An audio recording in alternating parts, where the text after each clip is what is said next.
Assalamualaikum warahmatullahi wabarakatuh. Jumpa lagi dengan saya, sahabat pembelajar. Sobat pembelajar sekalian, saya akan membahas lagi kelanjutan tentang pengelolaan kinerja guru dan kepala sekolah melalui platform Merdeka Mengajar. Seperti kita tahu bahwa sebelumnya untuk usul naik pangkat itu ada yang namanya dupak ya.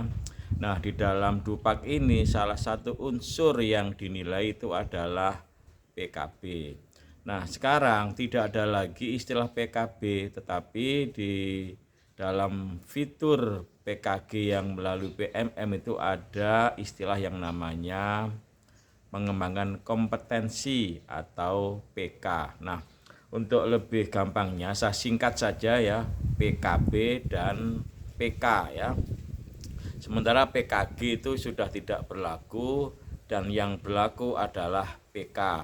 Jadi PKB atau pengembangan keprofesian berkelanjutan tidak berlaku lagi tapi diganti dengan PK atau pengembangan kompetensi.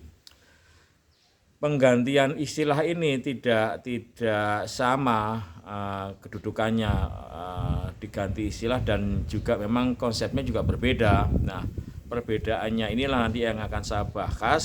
Jadi kita membahas apa perbedaan PKB dan PK atau pengembangan kompetensi.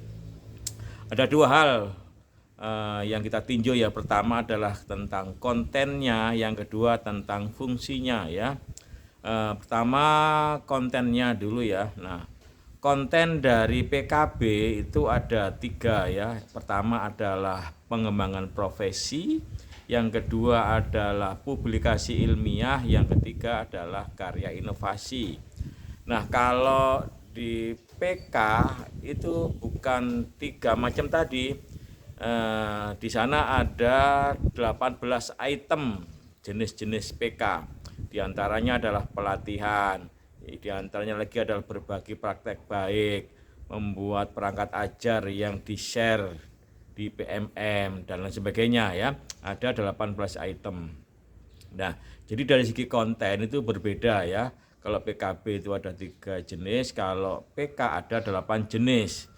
Dan di 8 jenis ini tidak ada lagi di sana tentang PTK atau penelitian, juga tidak ada lagi yang namanya membuat jurnal. Jadi lebih ringan, tidak seberat PKB. Kemudian perbedaan kedua fungsinya. Nah, fungsi PKB itu adalah sebagai salah satu syarat untuk kenaikan pangkat. Tetapi kalau PK itu bukan sebagai syarat kenaikan pangkat. Contohnya begini, kalau kita mau ke 4A misalnya, maka syarat PKB-nya adalah 1, minimal memiliki 4 kredit poin atau angka kredit dari pengembangan diri. Kemudian minimal 8 angka kredit dari publikasi ilmiah atau karya inovasi.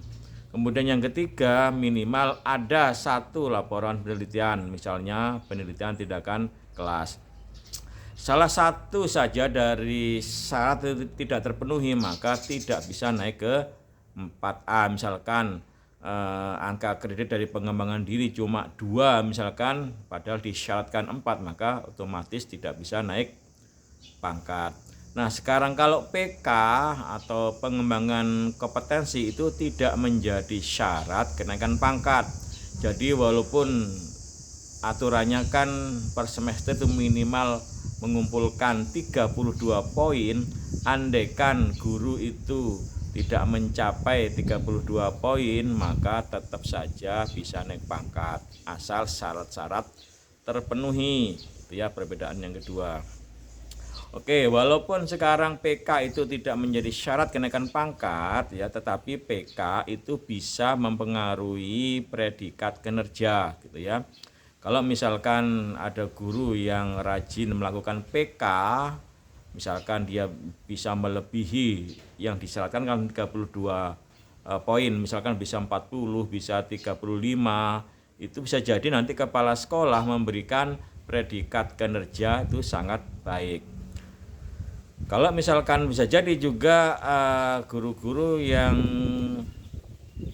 tidak mampu mengumpulkan poin sebanyak yang disyaratkan 32, bisa jadi nanti kinerjanya itu hanya baik atau bahkan cukup, misalkan kalau sama sekali tidak bisa mengumpulkan poin dari PK.